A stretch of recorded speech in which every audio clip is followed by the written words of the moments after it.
Hello, everyone. My name is Stefano and welcome to a brand new episode of the First Reviews podcast.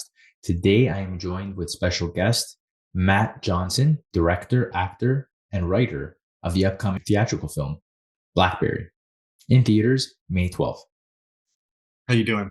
I'm I'm in good. I'm the good. bookshop. It looks like you've got some good ones. Did you see our last film, Operation Avalanche? Did you get to see that movie? I have, yes. Yeah, I was gonna say, it seems like you'd be quite interested in it. Yeah. I am. And one of the reasons why I was actually interested in this project because I'm a fan of your work because of that movie. Well, Uh, thank you. Hey, yeah. Look, I mean, I'm the same way. I haven't seen that one in particular for a long time. I'm curious about this one. I jumped into this project because you were on it, and I have absolutely zero knowledge on BlackBerry prior Yeah, to. neither did I. Yeah. So, what was your extent of knowledge jumping into this project? Basically none. I knew Jim and Mike as kind of public figures, but that was it. I literally knew nothing about them apart from Jim trying to buy the hockey team. Um, Okay. but I didn't know anything. I'd never touched a BlackBerry before. Like I'd never really used the product. I was too the generation that it came out. I was still too young to really kind of own a cell phone, and Yeah. Same. I I didn't know anything, but I'm really happy that I didn't because I think it helped me approach the material with a real beginner's mindset, and that I think is why, if it is, why the science in the film is kind of easy to grasp and like why it's not like too complicated. And I think it's because I was trying to learn these things myself as I was making the film. Okay. You jumped into it with like kind of a neutral perspective. Oh, I was completely neutral, that's for Yeah. sure. I mean, Yeah. I knew about the downfall of the company, and at some level, my love for Canadiana drew me to it. But I did not have a take on their business whatsoever. Yeah. Yeah. So, having jumped on to write the project, what was it that about the project that got you more involved with directing and later starring?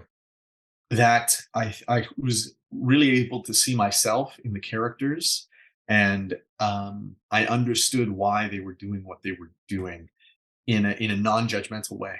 And that made me think, okay, because I now love these three characters, I should make this movie.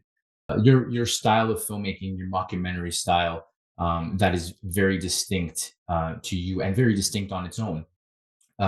Jumping onto this film as a much larger production, what was there anything specific for you that you needed to do to grow but not hinder your style? Well, definitely. I mean, you're talking about camera work, Yeah, specifically but camera work. interrelated in that is working with actors and a script, because that was the real change.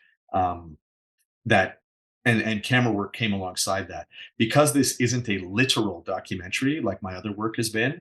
It meant that we had to make all kinds of concessions as to how it was being shot, and Jared came up with the like brilliant idea of shooting the whole film as though it was almost like wildlife photography, very very long lens on kind of stable rolling bodies that would slowly get further and further away from the actors as we moved into the 2000s.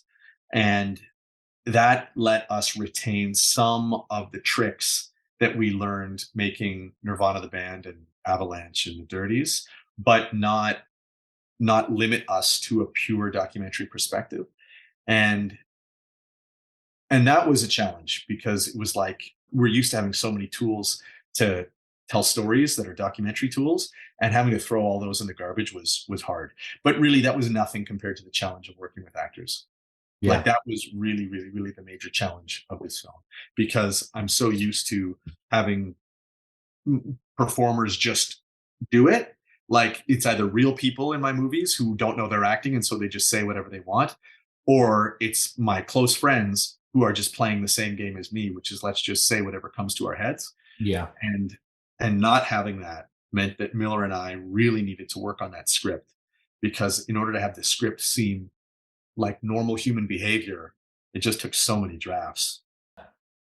Your particular style um, contrasts what I feel contrasts this technology that you're displaying in the film. And I find like a poetic beauty in that, that you're using this particular style of filmmaking to film something, a story about this outdated technology. Yeah, right, right. I see your point. The idea was that we wanted to put audiences right in the room with these guys, and look, in many ways the movie is about has-beens and things that have failed in all kinds of different ways. And so I had never thought about this connection between our aesthetic approach to it and the the datedness of the technology itself. But that is a smart connection. On that note, I was snowballing, if like Elevation or someone made a version of this film on like a VHS. Yeah, it would fit, wouldn't it? I It would. wonder. The thing is, there's no more mass VHS production houses, but it would be an amazing piece of practical media. Um, Maybe I wonder if Elevation or IFC would do something like that, but it would be purely a collector's item. Purely a limited run collector's item. Yeah, and it would Absolutely, have yeah. to be because of the runtime. I think it would have to be two tapes Two tapes. if it's SP Or put it because next. I'll put it next to my Titanic. yeah, right, exactly, or Natural Born Killers or JFK. Yeah. Well, Matt, thank you so much. It was a Oh, it was pleasure a pleasure talking to talking you. to you. Thank you so much for your time. Yeah, you're welcome. I'm a big comic book fan as well. Like you really got it all. I do. I do. I have Lord of the Rings here. Actually, I have a signed copy of Buzz Aldrin's Mission to Mars. Right next to Jimmy Corrigan. Yeah, yeah. These are from my comics and cartoons history classes that I took at York.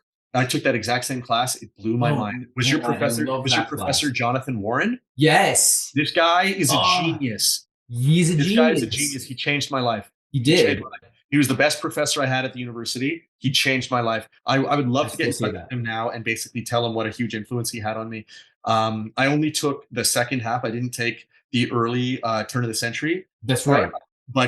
but I loved it. I remember that was the first time I saw the documentary Crumb, and I watched it in his class, and I thought I watched it. I'm a first year film student, and I was like, it changed my perspective on what movies could be, and to this day, it's in like my top 5 favorite films ever made. I love that. Yeah, absolutely. I share that with you because we're only a few years apart. So we took exact same class. Yeah, well, look, as I said, Warren, I mean, I wonder if he's still there, but that guy was the real deal. He was the best professor I had at the university outside of the film department. I agree with that. I agree with that. Thank you so much, Matt, for your Oh, you're time. welcome. Thank Thank you. you.